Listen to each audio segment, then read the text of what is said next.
Today we are going to look at balance of payments. Uh, Countries trade with one another in goods and services. They also transact business with each other by way of investment. People move money around the world because people who have money look for destinations or countries where they can invest their money and earn a higher return. So countries around the world are linked through trade in physical goods and movement in financial assets. The movement in goods, services, and financial assets tend to influence the domestic money supply. The international value of a country's currency, which in turn influence domestic prices, interest rates, outputs, national income, etc. etc. What we are saying over here is that you see, countries that engage in international trade don't use their own domestic currency. They use the US dollar.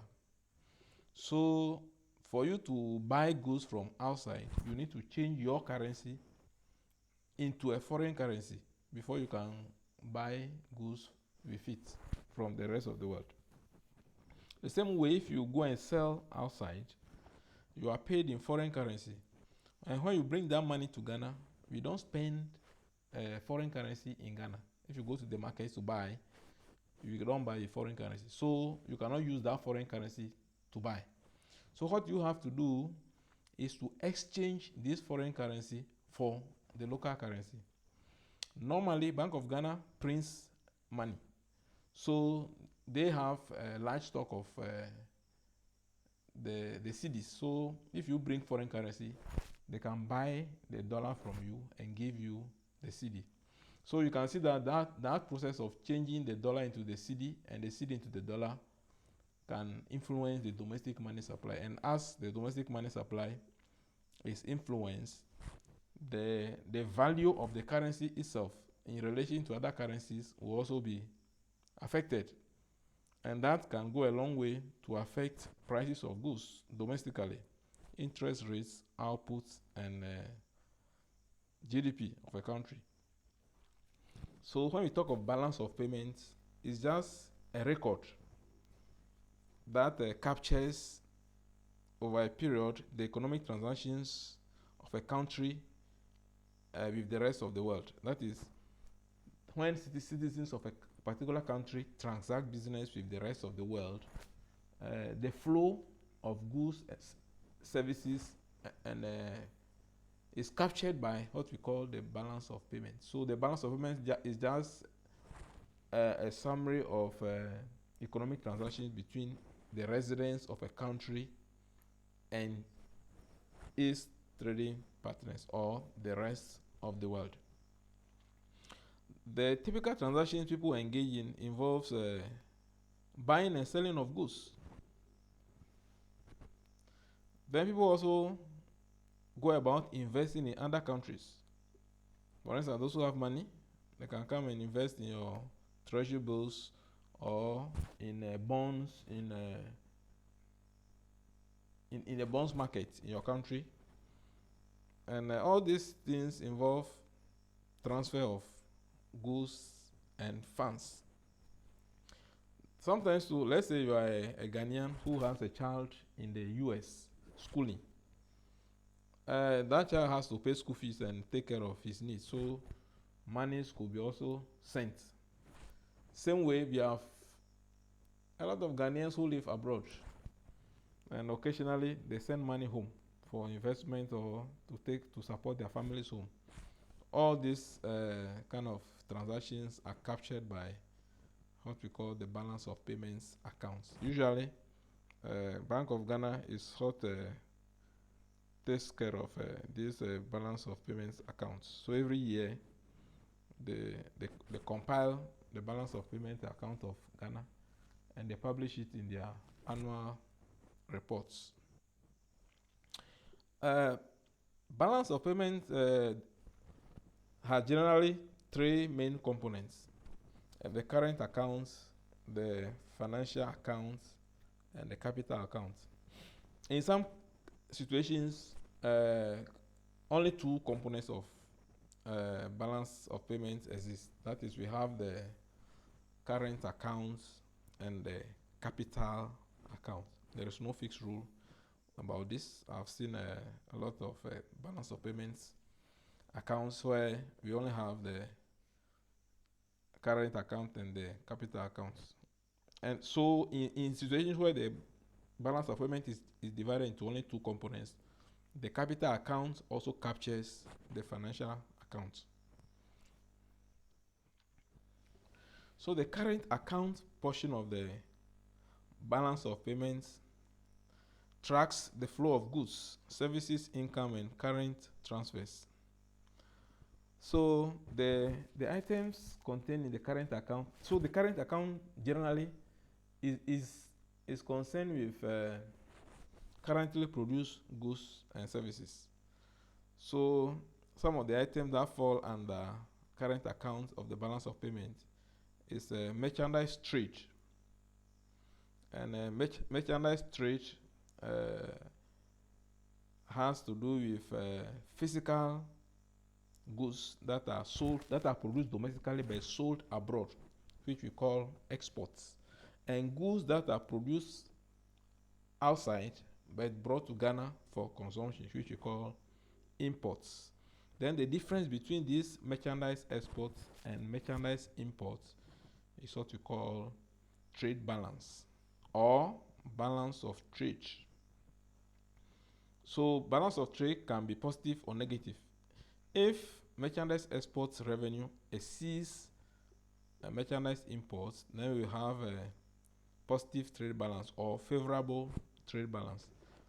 The reverse will be negative or unfavorable trade balance or balance of trade. Then we also have services, countries trade in services.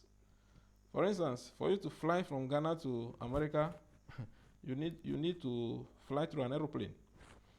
And some countries may have this transport service which they can offer to other countries, for which they get money. So transportation is one. Shipping. You want to sell cocoa to the rest of the world, you have to transport it through the high seas. And some countries have invested in shipping lines. They provide this service and you pay them. Then tourism.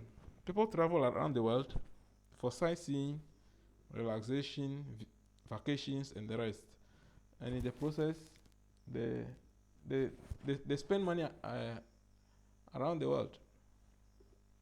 Then insurance. For instance, the oil industry, the oil rigs we have in Ghana that are producing oil on the high seas, these are investments that has to be protected. So insurance has to be taken to cover the risk of damage or any eventuality. So there are companies abroad who have the financial resources and they can insure such businesses. So you see, once a company is ready to once a company is ready to restore an investment in the event of damage, you have to pay that company some premium, which an insurance premium, as a guarantee that in the event of disaster, they will come and resurrect the business for you. So as you pay these monies, it goes to them. So that is what comes under services. Then you also have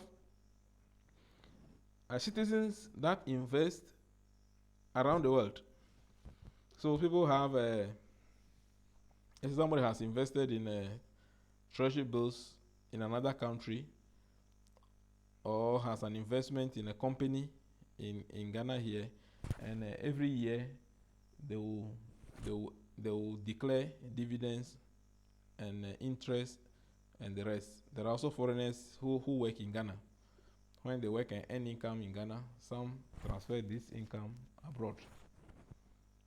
Then we also have unilateral transfers. That is, for instance, you are a Ghanaian here who falls sick and you have money. You can go abroad and seek medical care. In the process, you pay money outside. The same way you can have your child as a Ghanaian. You can have your child schooling abroad. You pay them. Same way you can have our family members who live abroad. Sometimes they send money to their parents, their children, and sometimes for investment purposes, maybe building a house. So all those things will fall under the transfers. And in the case of the transfers, it's just a one-way transaction, and usually it is not in relation to providing a good or service in return. It's just transferring money. For instance, Ghanaian students who are schooling abroad on Government of Ghana scholarship, the government has to transfer money there to take care of them. All those things fall under the current transfers. So if you add all the items under the current account, then we'll arrive at what we call current account balance. So merchandise trade, services, income, investment incomes, and current transfers. If you add the various items that fall under this together, then we'll arrive at what we call current account balance. And this current account balance can be 0, negative, or positive. If it is negative, we describe it as unfavorable balance, current account balance. If it is positive, we describe it as favorable current account balance. Then we also have the financial accounts part of the balance of payment. That is deals with investments of people across borders. So we can talk about foreign direct investment. There are some foreigners who can come to Ghana to set up factories to produce. We can talk about any of the big businesses that are foreign-owned companies that are producing, for instance, Unilever, Coca-Cola. These are all foreign companies that are operating in Ghana. Then we also have portfolio investors. These are people who don't come to build factories as such, but what they do is that they invest in certain businesses. They are like shareholders of the business. So those are portfolio investors. So they usually buy stocks in companies or bonds. Then we have other investment transactions between corporate bodies. Companies go abroad to take loans. Ghana businesses who have money can also lend money to others outside the country. And all these are captured under the financial accounts. As I've said, the capital accounts in many situations is merged with the financial accounts. So a lot doesn't happen under the capital account as such. So if you look at this, debt forgiveness can be captured under the capital accounts. Then migrants transfers, movement of assets when people change residence. Let's say you are a Ghanaian who has lived abroad for many years. Now you want to come back home. You want to move your assets. Those assets can be captured under capital accounts. Then, or you have a patent and you want to move it from one country to another. They can all be captured under capital accounts. Now, see, the balance of payments account captures money coming to Ghana and money leaving Ghana. So when money is flowing to Ghana, it is captured in the balance of payment as a credit item. That is, it will take a positive figure. But when monies are being paid out of Ghana, then the outflow will be indicated as a debit to carry a negative sign. Now, if you add these positive and negative values, you arrive at a result, and that result can be equal to 0, more than 0, or less than 0. So we can have those situations. So when we talk about balance of payment equilibrium, we are talking about a situation where how much money is coming to a country is equal to how much money is leaving the country. But we can also have a disequilibrium when how much is coming to a country is not equal to how much is leaving the country. And we can have balance of payment deficits and balance of payment surplus. Balance of payment deficit is a situation where how much is leaving the country is more than how much is coming to the country. That is, you are paying more to the rest of the world than you are receiving from the rest of the world. And that is what we call balance of payments deficit. The balance of payment surplus is a situation where how much you receive from the rest of the world is more than how much you pay to the rest of the world as a result of economic transactions between the residents of a country and its trading partners. So this is an example of a balance of payments accounts which I've extracted from the Bank of Ghana, one of the publications of the Bank of Ghana. So you can see that we have A, which is balance on current accounts. So you see current accounts, trade balance, and the rest over there. Then we also have capital and financial accounts. So you see in this case, they combine the capital and the financial account together. So there is no fixed rule about how a country should prepare its balance of payment account, because the IMF has a specific way they do theirs, and every country can have its own way of preparing its balance of payment accounts. There are some advantages and disadvantages of a country having balance of payment deficit and balance of payment surplus. I'll give this to you as an exercise. You should go and find out what are the advantages and disadvantages of balance of payments, surplus, and deficits.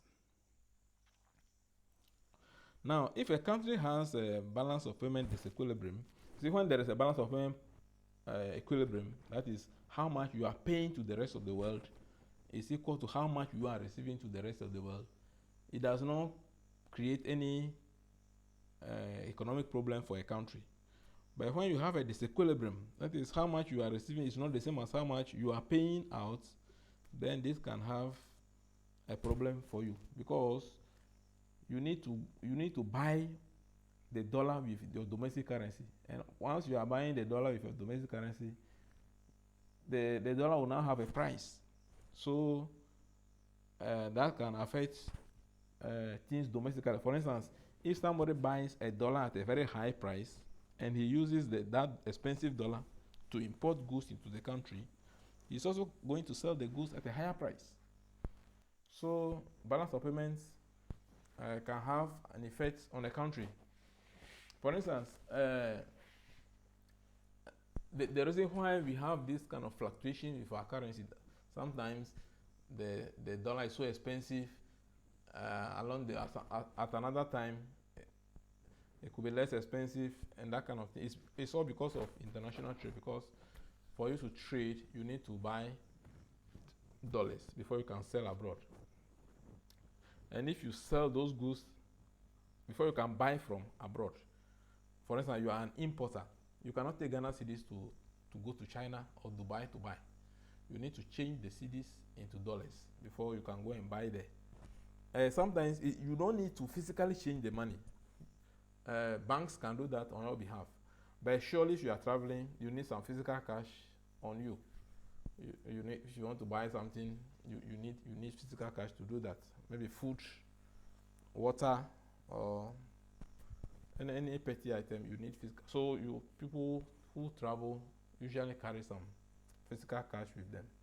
The same way, if you go and sell goods outside, they will pay you in their currency, which is usually the dollar. Now, when you come to Ghana, you don't spend those kind of monies in Ghana, so you need to change the money into what? Our currency before you can use it. That process of you buying the dollar and changing the dollar into cedis can influence the domestic currency's value. Now, when the country's currency's value changes, it affects the competitiveness of the country. That is, it will affect how your goods fare in the world market, and how you also pay for imports. Because when, for instance, if local currency becomes very expensive, when the foreign currency, let's say the dollar, becomes very expensive in Ghana, when you go and sell something small abroad and you bring that money to Ghana and you change it into the local currency, you have a lot of money.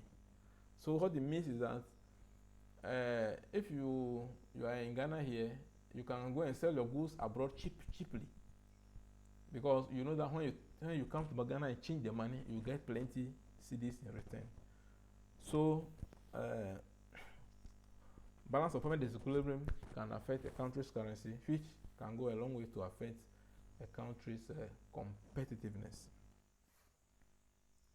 So let's consider a situation where at an exchange rate of 4 cedis equal to $1,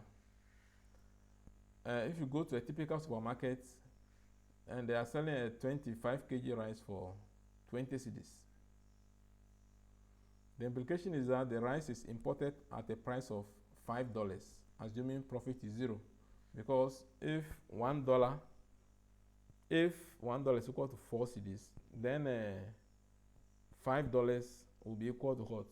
20 cedis. Assuming that we live in a world where there is free trade, so you can produce goods in one country and go and sell it in another country.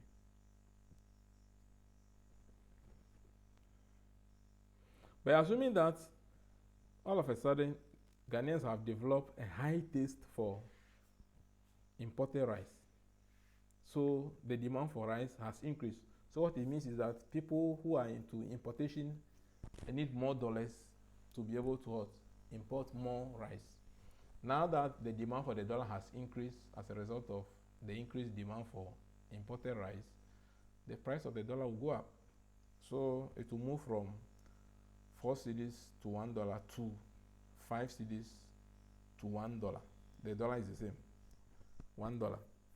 Now, if the currency changes value this way, a 5 kilo rice, a 25 kilo rice will now be selling at $25, 25 cedis,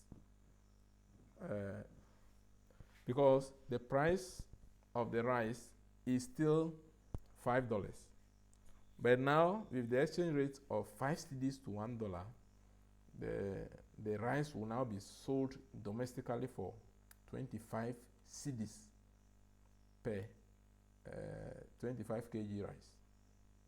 So you see that when a country's currency loses value, it makes imported goods more expensive domestically. So that is the negative effect of depreciation on imports. It makes imported goods more expensive. And if you are a consumer who has a strong taste for these imported goods, what it means is that you should be ready to pay more. Your expenditure for these items will go up. But is it really a bad issue? No. There is a good side to this development. Now, we know that the locally produced rice is still 20 cedis. So as the dollar becomes expensive, the imported rice will also become more expensive. But the local rice will be cheaper compared to the imported rice. So when this happens, see that citizens will move away from buying imported rice towards what locally produced rice, and this can create good market for what local rice production. And once the local rice becomes cheaper, people will shift from buying more expensive foreign imported rice to what locally produced rice, and this will increase demand for what local rice. And as demand for local rice increases, there will be pressure to produce more, and producing more will mean employing more people. Employment will be generated, incomes will be created, and the total national production, and for that matter, the GDP of the country will increase. So when a country's currency loses value, it has both the good side and the bad side.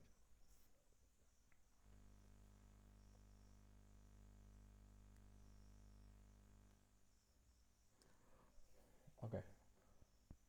Let's say we live in a free world where Ghanaian traders can also, or the Ghanaian farmer who produces rice can also take his rice to another country and sell. How will this depreciation, how will this change in value of the cedi to the dollar affect such a person? Let's say an exporter.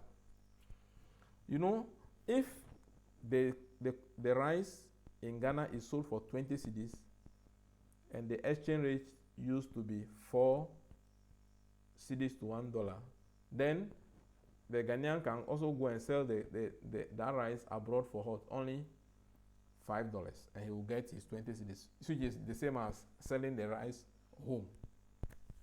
But when the currency has changed value this way now, from 4 cedis to the dollar to 5 cedis to the dollar, if a Ghanaian goes to sell that rice abroad for $5 and he brings down $5 back to Ghana, he will change it at 5 cedis to $1. So what it means is that the Ghanaian exporter will now be earning 25 cedis for each unit of 25 kg rice exported. So you see, when a country's currency loses value, it makes exporters become happy, because when the little you export, when you bring the money to Ghana and you change it into cedis, you get a lot more money. Another twist to this is that, you see, when you produce the rice and sell it in Ghana, you get, let's say, 20 cedis. Now, you can export this rice now and sell it slightly below $5. And if let's say you are able to sell it for 4 cedis, let's say you are able to sell it for $4.5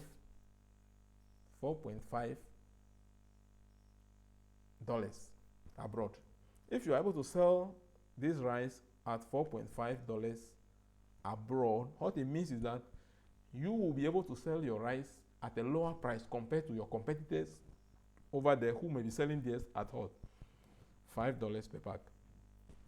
With that $4.5, if you bring that money to Ghana and change it at the new exchange rate of 5 cedis to $1, you get about 22.5 cedis, which is higher than selling that commodity in Ghana, which will earn you only $20.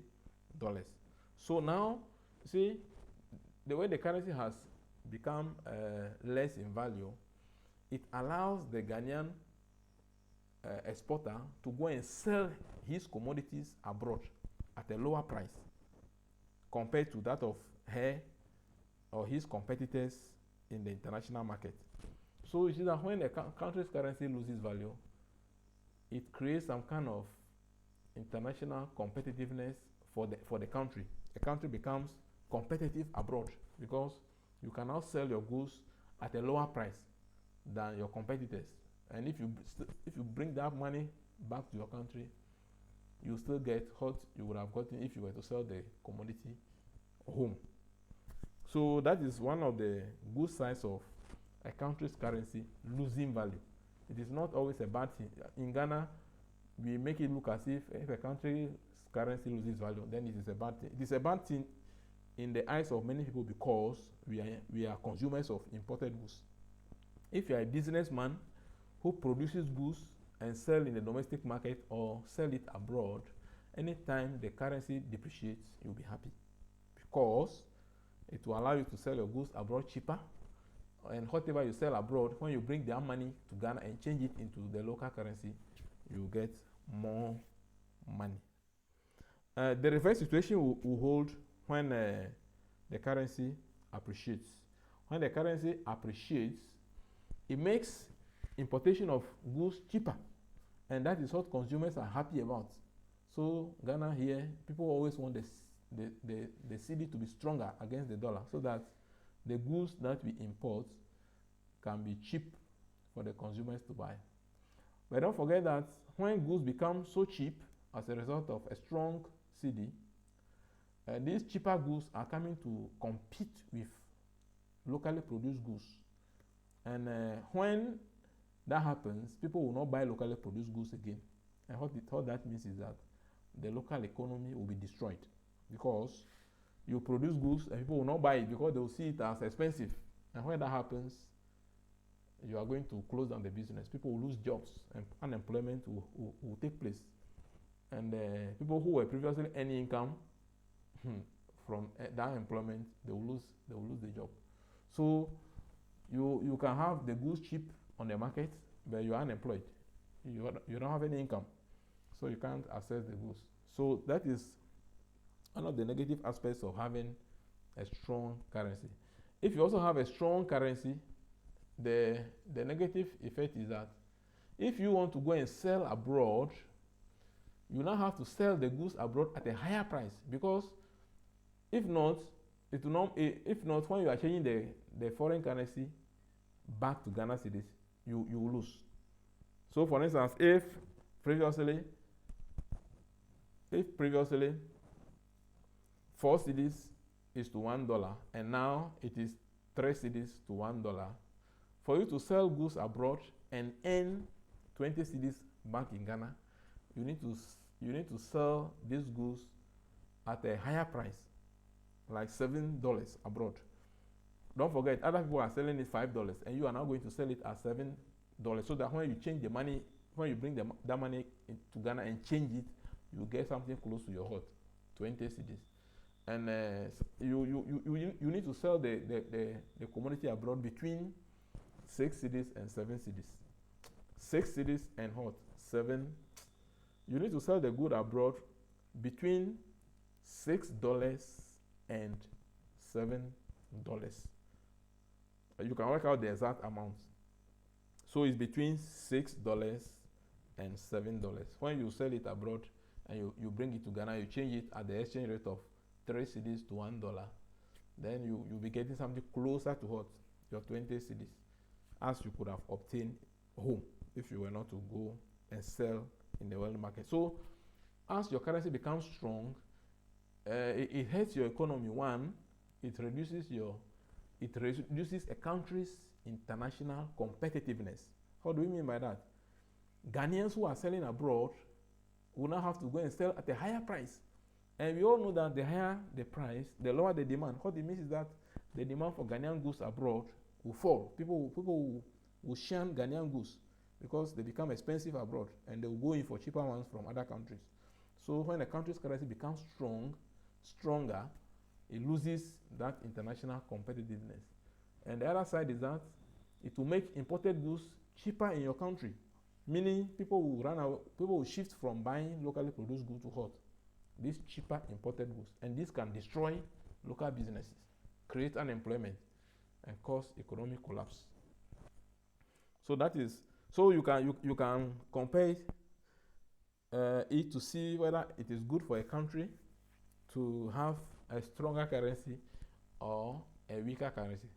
That's the question I often ask students. But because of the politics in Ghana, people are so influence and they don't analyze this thing critically. It is better for a country to have a weaker currency against a very strong or stronger currency. Because if your currency becomes stronger, you lose your international competitiveness. But as your currency becomes weaker and weaker, you become more and more competitive. It encourages exports while it discourages imports. But when your currency becomes weak, it encourages exports and discourages imports. But when your currency becomes strong, it encourages importation and discourages exports. And that can negatively affect your economy. So when we have balance of payment deficit and balance of payment surplus, it can create problems. It has some both positive and negative effect on a country. So it is usually the balance of payment surplus. You see, when you talk about balance of payment surplus or current account surplus, what it means is that more foreign currency is coming to Ghana than it is leaving. So what it means is that it will make the dollar cheaper now because a lot more dollars are coming than they are leaving. And when that happens, then your currency becomes stronger, or you call it appreciation of a currency. So balance of payment deficit, balance of payment surplus will create a problem for your economy. So there is the need for a way to solve that balance of payment disequilibrium problem. The ideal thing is what? Balance of payment equilibrium. But if you have a disequilibrium, it can negatively affect your economy. So there are ways by which countries solve this balance of payment disequilibrium problem. So we'll look at some of these strategies. The explanations I've talked about are all in the slides. So you can be watching the slides while listening to the explanations I'm providing. Now, if a country has a balance of payment disequilibrium, there are three ways by which this disequilibrium can be corrected. One of them is adopting a demand management policies, which can be implemented through fiscal and monetary policies. Then the country can also impose import controls or exchange controls. That is, the goods coming to your country and the goods leaving your country can be regulated. You can limit how much goods you import based on how much goods you also export. That is the exchange control. Or you could also adopt demand switching policies by allowing the exchange rate to vary. For instance, if you want to discourage people or citizens from consuming foreign goods, what you do is that you make your currency weaker. Then that will discourage, because when you do that, it makes imported goods expensive. And as imported goods become expensive, people will switch from buying these expensive imported goods to what? Locally produced cheaper ones. The same way, if you have a balance of payment surplus, imports will become cheaper in your country. So people will move away from buying locally produced goods towards what? Buying imported goods. So when your currency changes, it switches people from buying locally produced goods to imported goods, and vice versa. So we'll illustrate this demand management policies as a way of correcting balance of payments or current account deficits. Take, for instance, this national income identity. Y is equal to C plus I plus G plus X minus M. The C plus I plus G constitutes what we call domestic expenditure. That is government expenditure, private investment expenditure, and household expenditure. So the E stands for the C plus I plus G. If you move this C plus I plus G to the left side of the identity, we'll have Y minus C minus I minus G, which we represent by E. And this should be equal to export minus what? Import.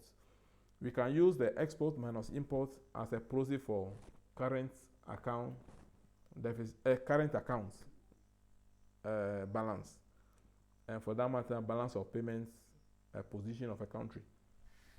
Now, if exports revenue, how much we generate from export, is less than how much we pay for our imports, that is, if we pay more for the goods we import into the country than how much we receive from exports, then we'll be having current account deficit. Look at that equation very well. If X is less than M, then Y will also be less than what? M, for that equation to hold, for the left hand side to be equal to what? The right hand side. So what are we saying over here? What we are saying over here is that if a country experiences a situation where its domestic expenditure is more than how much that country is able to generate domestically by income, by way of income, then that country will be having balance of payment deficit or current account deficit. We can use the current account deficit as a proxy for what? Balance of payment deficit also.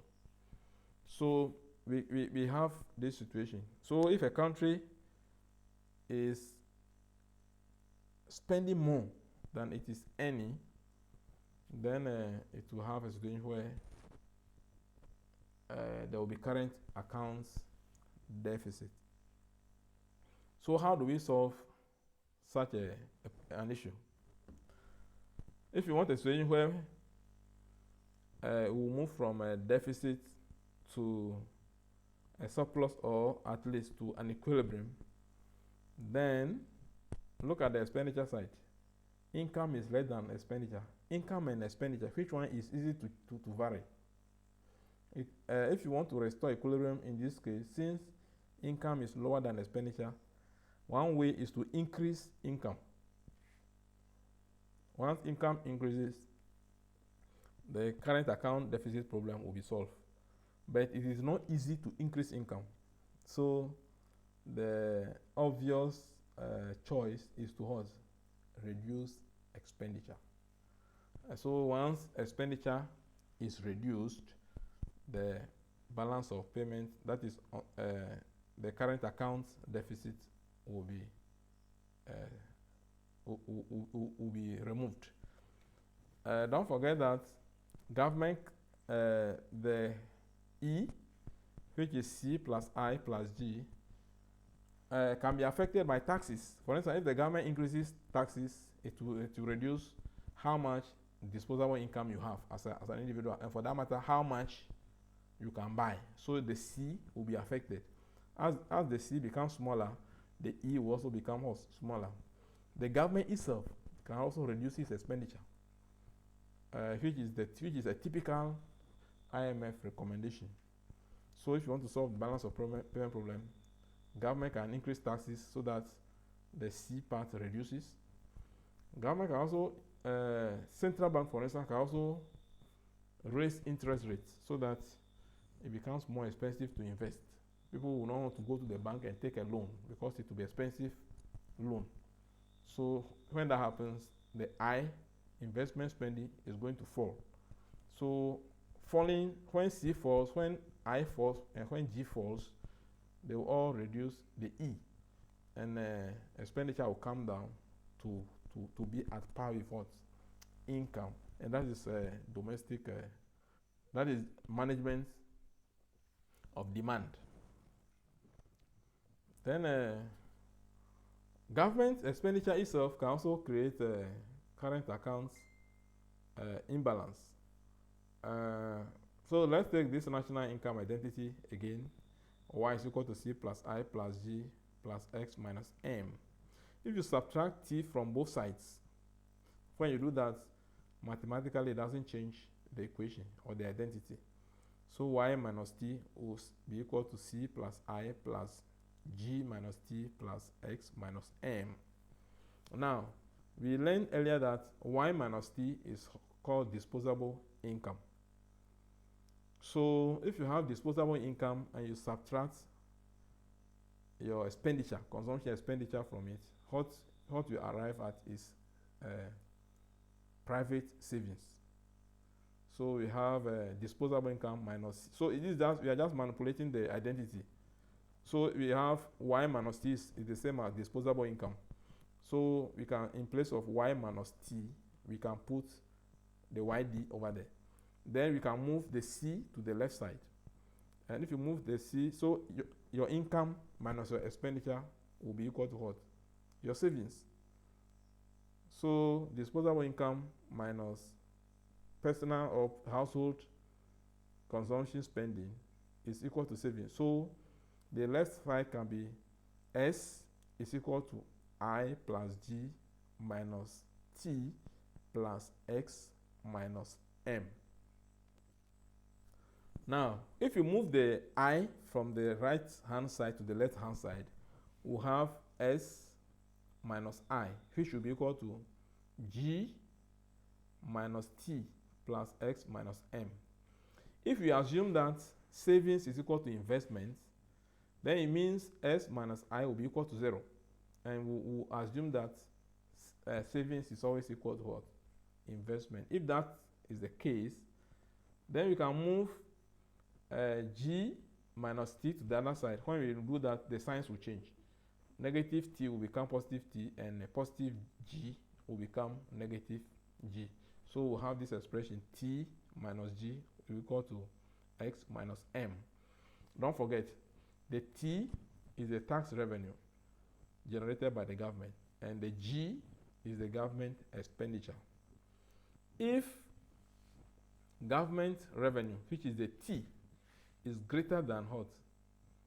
Government expenditure, G, we expect exports to also be greater than what? Imports. But if the reverse happens, that is, if government revenue is less than government expenditure, then exports revenue will also be less than what? Imports expenditure. In that case, we'll be having current account deficit.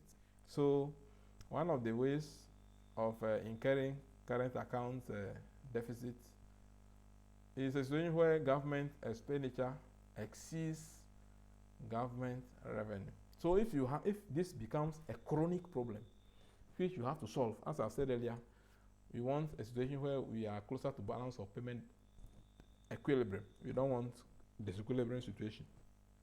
So if you are having a disequilibrium situation for a very long time, you need to solve it. So in this case, how do you solve the, for instance, if it is balance of payment deficit, how do you solve it?